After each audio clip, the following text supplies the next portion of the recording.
everybody? This is the Young Queen Cat. And this is your man, Louis Lamar. And you're kicking it here with us at Star School. Today we're joined with a special guest. This queen happens to be my mother. Y'all might remember her from the football games, the Little League. She was the one in the station wagon. And after practice, she would open up the trunk with all the pizza and chicken, feed the whole team. Or at East High, she watched all our games, all of them, start to finish. And so welcome, Miss Miko, Mama Miko, whatever we want to call you, all right? Thank you. All right, so the first thing that we're going to jump into is one of the questions that we actually post to you guys on Instagram. And the question reads, should bills be split 50-50, or are they still 100% the man's responsibility no matter how much the woman makes in a relationship? Now, we're not necessarily talking about marriage because we know that's a totally different realm when it comes to bills and finances. But when two people are in a relationship together and they cohabitate, how should they split the financial responsibility of the bills, the car notes, the mortgages, or rent, or what have you? So, anybody got some take on that? I know what a lot of our viewers said. Man, yeah, I see we had a lot of viewers, people respond and get their take on it. And I thought that was just love. That was gold. And it's interesting today that Mama Miko is here because we got so much wisdom from so many different age ranges, you know, if I can put it like that. Yeah, that's fine. But, okay, I'm going to just jump right off the porch with it. Since as a man, all we hear nowadays is, you know, about these different type of roles, these gender roles. And I keep hearing that gender roles are confused nowadays, you know. And it's really easy for things to be muddled and confused when we got everybody who wants to do everybody else's job, everybody else's role. But simply put, you know, this is 2017 in America, land of the free. And, you know, at a time where equality is higher than it's ever been, and people fighting for equality is higher than it's ever been, who am I to say that it is unfair to do 50-50? So I'm just going to start right there from now. I want to see where the ladies stand on the side of this argument before I get too deep into it. Mama Miko, what you got? Well, my perspective is probably going to be way different from y'all's. It's such a big age range, and I was mama and daddy. Man. You know, of my regime, I should say. But I feel like to be in a relationship, it has to be 50-50 if you're going to make it work. So, I mean, y'all should have something set up where with the utilities or whatever it may be, you have a pot, this one put this in, this one put that in. At the end of the day, when it's time for y'all to pay those bills, go in the pot and pay it out of that one pot. Each one is given this percentage and that percentage, because then if you have one, like, nah, you can't expect, these days I know a lot of people expect the man to just work, pay all the bills, and because she get to do what she want to do with her money, or that's not going to work. It's 2018, but you still have to have equal liberty. You talking about you want your equal rights, you want to be treated the same, then put up the same. Put up or shut up. Well, one of the options that we had on the poll were the one, she should pay her way, and then the other one, a real man handles that. And 61 were really more than half, more than 61%, because they were posted on two different pages. Of men and women, the majority of them posted a real man handles that. So when I went to talking to people about it, and a lot of people made sense, and I am kind of like on the fence, like 50-50 with it. Like, I personally am going to pay my way. Like, I have to pay something. That's just how I was raised, you know what I'm saying? When you become an adult, you pay your way, you know, like it goes back to taking like those trips home or whatever when you in school and everybody get in one car and they go, like, if you're getting the car, you pay your way. But can I say something? What's that? On that spot, that topic, right there when you said that term, pay my way. When you're in a relationship, the word relationship means you're together. Right. So that means whatever you building together, you pay for together. Right. So ain't no such thing as you paying your way. Y'all a relationship. Y'all a couple. Y'all a unit. Yeah, that's fair, and I think that makes a lot of sense. But I also think that there has to be clear lines between like being in a relationship with someone and cohabitating with someone and being married to someone. Like as an adult, like and being in a relationship now where I'm cohabitating with somebody. When we first went into the situation, I moved into his space, a space that he would have had regardless if I was there or not, a space where he would have had to pay for regardless if I were there or not. And I was very adamant about let me pay a bill, you know what I'm saying? Like let me do so, like, you know, I can't just be living here and not paying anything, because that was like how I was raised. Like you gotta put forth something. But now that it's a relationship where we're in a situation where we move into another space that both of our names is on the lease, I feel equally as responsible for the, you know, making sure that my end of it is up to par just as much as his end of it is up to par.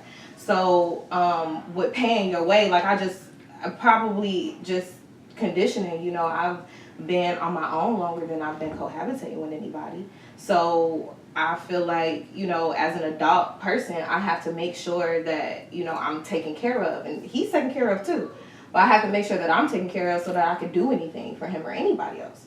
So that's where I was just coming from with it. Like I definitely, idealistically, yeah, sure. Like if I was dealing with somebody and they was like, or you in a relationship and a person making six figures or whatever, like, you know, you dealing with a neurosurgeon and you like the manager of a company or a corporation, like idealistically, yeah, like, yeah, you can afford it, you got millions of dollars, like you go ahead and put forth the money for everything. But that's not always how things pan out. And I think too, a lot of the people that we polled and we asked, a lot of the females did coincidentally feel like, you know, like she should put forth money, she should make sure that stuff is, you know, because that's just how it goes. And then if you look at the trends and statistics involving the workforce, a lot more women are out here making more money anyway. And juxtaposed to a lot of men or younger people, at least maybe like our age range or what have you, have an influx of young women who go into the workforce sooner and stay there longer than a lot of their male counterparts. So that probably has something to do with it too. But just to kind of bring it back, like I, just based off how I was raised and what my father told me, you know, a man is going to take care of everything that he has to take care of, period. If you as his woman or his wife if you down and out, if you on maternity leave, if you whatever the situation is, he is going to step up to the plate regardless. He's going to have that he's going to be able to take care of that plate if you can't take care of it for whatever reason. But at the same time, like you said, in today's day and age, you have to put forth something. Y'all have to come together. Y'all have to, like, cost of living too high anyway. Like, so I think it's both of them. Like, idealistically, I would love to just sit back and not do anything and, like, just be fabulous. But that's not realistic. You know, that's not realistic. So. And I think that you just said a whole lot. And I think the most part that stands with me the most is between what both of you just said. Like, I think it's perfect having Mama Mika here today because, like, we on this show we didn't talked about several times. You done heard me say, we didn't went back and forth and had our squabbles about me bringing up strong black women. And now that my mom is here, I can probably expand on that, especially on this topic, because, you know, my view of a strong black woman is here. You know, this is where I formed that view. And seeing everything that you were able to do while we was growing up by yourself, you know, raising all four of us, and I say four of us, but that's not really true, because Rudy was there, 5, you know, Ed was there, you know, you raised us and everybody else by yourself. So that formed that gave me this immaculate view of you as a strong black woman. So now everything I do, I hold my women, my strong black women, to a certain standard of the one that you set for me. And with that being said, so that's why when I think about this topic, about going 50-50, I think about me and a strong woman, and I don't think there's no way where it could never be any other way than 50-50. But let me preface that statement by saying, when I'm having this conversation of 50-50, I'm referring to me and the woman that works. We both work. We both are ambitious. We both are going to school. We're both young, educated, and active. That's what I'm referring to. I'm not talking about the woman that is the housewife, the prototypical housewife who's job is to take care of the kids and women, and you don't have income, I'm not coming to you like, what's your half? That's not the case. That's a 50-50 of a whole different source. That's was the traditional 50-50. But this is 2017, and we've moved away from those roles. So anytime I hear a woman today who is on the progressive side of things, who is a feminist, and they come back and talk about, and they want to talk back and play both sides, and they want to go back to the traditional roles when it comes time to make sure the bills are paid, but we both working, we both got degrees, or we both working towards degrees, then that's why I take issue. So that's where my mindset is automatically when I'm referring to that group of women. When I say, absolutely, you're going to pay 50% of these bills. Like, absolutely, that's what I expect it to be half and half off rip. Because I'm referring to those women, not the prototypical housewife who taking care of the kids and making sure dinner is served, lunch is packed, and stuff like that. But yeah, so, I mean, and I'm all for, at the end of the day, I think that we all can agree that really every relationship is different.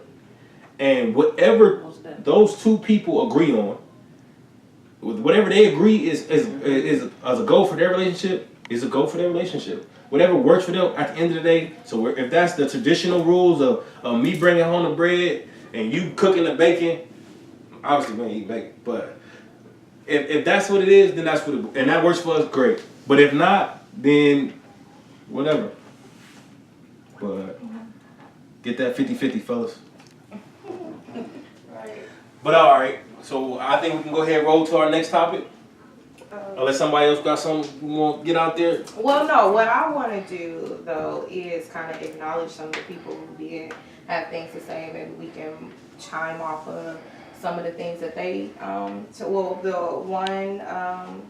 the Me Amore, who's a female, she said, honestly, it depends upon the situation. If she insists, let her pay. And then someone else said, Reg Jr., 24, who's a guy. He said, to me personally, I feel like it's whatever arrangement the couple set up, which is kind of what you said, because some men feel comfortable doing that, and others feel like their woman should chip in. She a real woman, she gonna hold her half down regardless. That's what he said. And shout out to that guy. shout out to Reggie. That's a name. And A name. Oh, shout out to a name. Reggie. It's a girl. Let's keep rolling. Okay. Okay, and then Tony says, who I know Tony's an older guy or what have you, at least older than us, and he says, it should be split 50-50, and if not, that's because the woman is saving the money she makes for rainy days and vacation time. Who's that? That's what's his name? Tony? Yeah, Antonio. And then so I responded to him actually, and I said, so as a woman, what's mine is mine and what's yours is ours. And he says no, because the money she doesn't pay on bills can go to starting a family business, family vacations, and other things we need done. He's speaking worse. What's mine is ours, and what's hers is ours. I would rather pay all the bills and let her money go to everything else. Okay, he saved it. So, yeah, because that goes back to say, like, whatever works for two people works for two people. Because at first there, Tony, man, you had lost me because, never mind. But I didn't necessarily, maybe not in those terms per se, but I got where he was coming from with his first sentiment about, like, the money that she's making can be saved for rainy days and stuff that we need on the back end. And I guess he was just speaking in terms of if he can afford to take care of everything anyway without her input, then why not put the money into building or saving or something, like. Yeah, now that you break it down and you explain it. But at first she was saying just the first point, though, that's what she already agreed with. But you was on the same part. At first, I wasn't feeling that when you first was reading what he said. And I'm like, okay, in a relationship is what you come into that agreement, y'all's agreement between each other. Right. On how y'all want to make it work. Right. Okay. The individuals that come into a relationship just assuming there's some men and some women who both do it. And because he the man, he gonna pay everything. Right. And I'm gonna do what I want. Then there's some men who want to live off the women. Man. Hello. Man. Okay, so hello.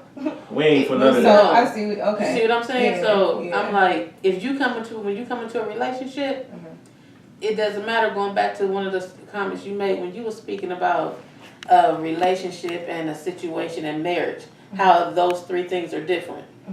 When you in a relationship and you living with somebody, marriage is just another title on that. Y'all still gotta live with those same respects, those same guidelines and everything. You still gotta have each other. It's still 50-50. Because you know what that's saying. Rather, it's just because we're not married, so this rules apply and this one don't. This only apply once we get married. No, we're not getting married. We not.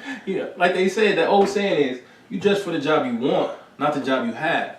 You know, if we ain't doing that, then you ain't gonna get this job. Yeah, and that sentiment it reminds me of a previous conversation that we had on the podcast about when we were talking about exes and friends and just how it takes time sometimes to get to those places where you are comfortable or like you said, dressing for the job, where you get to a point where I don't know what goes through men's heads, but maybe I can marry her. I can marry this woman now that we've been through some things, or we've had this or we had that. But I don't know. I just always the key. Time is the key, especially when it's something that. And now I'm just thinking about my own situation. The more we talk about this, just where areas are.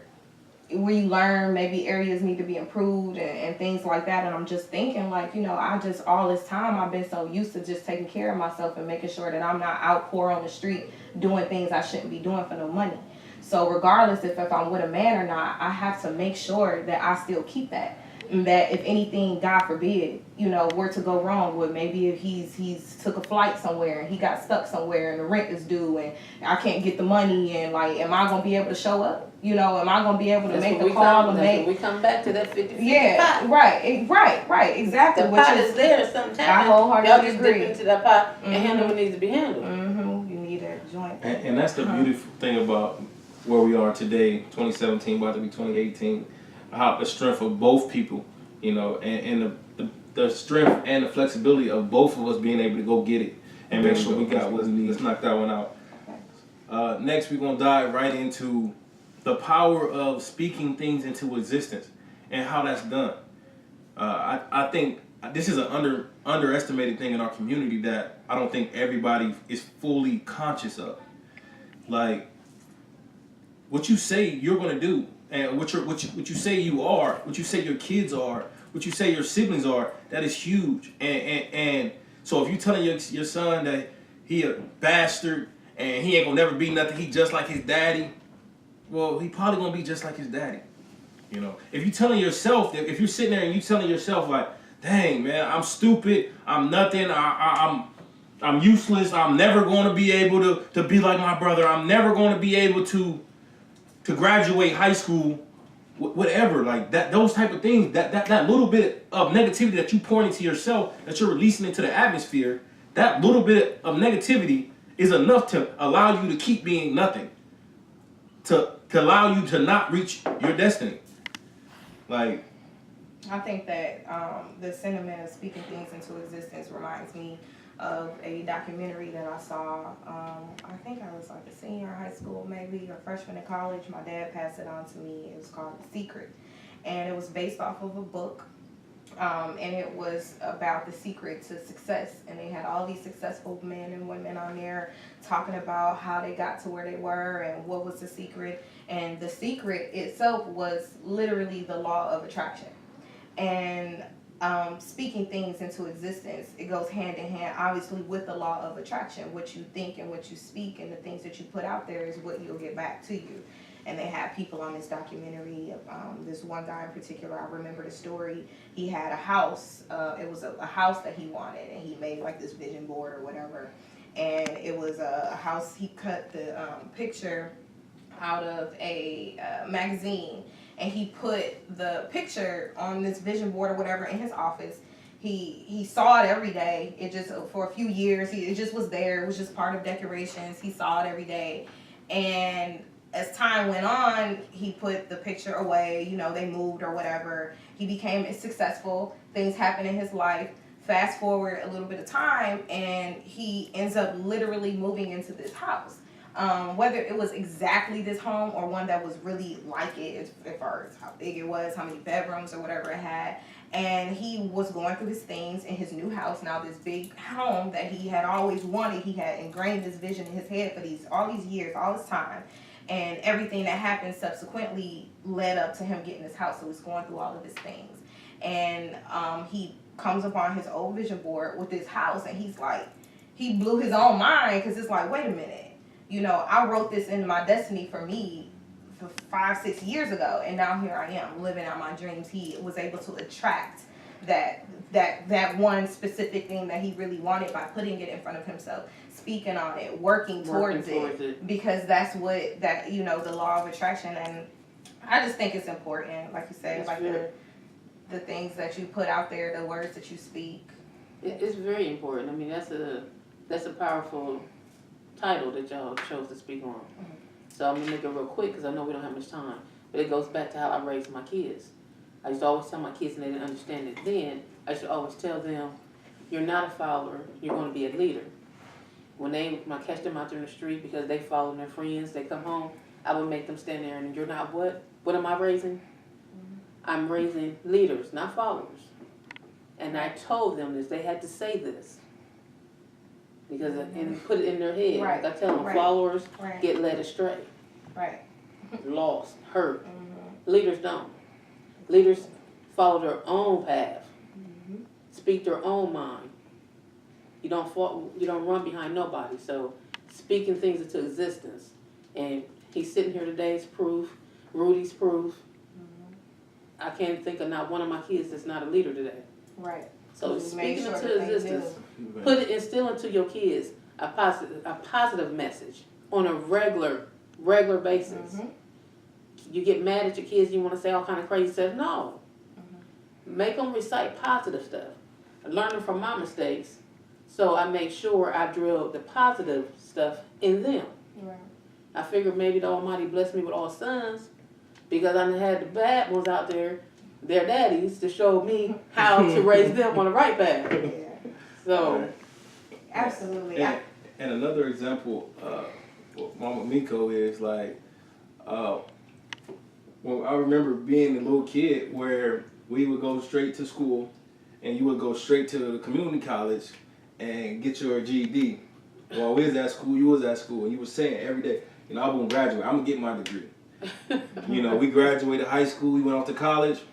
And you said, I'm going to go to college, and now, you just graduated, you just got your degree back in August, was it August? That's right. You just got your 49 degree. Is not too late. Man, and I just remember I always remember you being about the things that you said you were about, and I think a part of that is speaking things into existence. That's right. But we can't undersell how the thing that makes that, like, we know it's important. That's what we all just agreed on. But I think what we can't undersell is the how. For you, I know that had to take the tremendous focus and determination to see that thing through, especially at a later age in your life. Oh yes. Anybody who like the guy with this house, 5-6 years, right. And he went and got it. Even if it wasn't that same exact house, it had the same qualities of that house he wanted. Right. So. That's the key. I think that's one of the keys, and I hopefully we all can give a different key to it. But for me, the key is that determination, like that follow through. Right. It's definitely that ask, believe, receive, and I think that it works with any. I mean, you think of religiously, people pray. When you're praying, you're speaking on things that you need, what you're thankful for, what you're grateful for. You're speaking on prosperity. People who meditate, I know, like my dad, he prays, he meditates, and some of his mantras, I know, I'm always safe and protected. That's just one of those things he always reminded me to tell myself, especially when I was out in the world on my own, you were always safe and protected. And make sure you say that.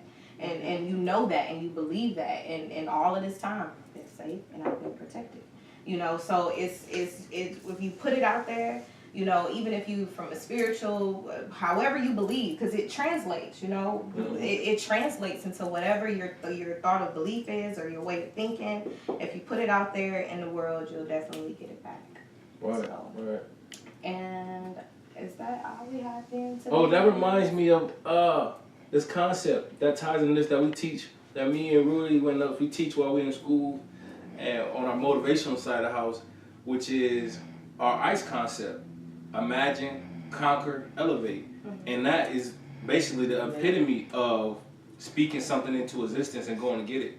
So I definitely had to get that in there before we wrap. For sure. Well, once again, thank you, Ms. Cinco, for joining us You're today. very welcome. Thank y'all for We having me. appreciate you. We just wish we had more time. Man. Pick your brain about some stuff, girl.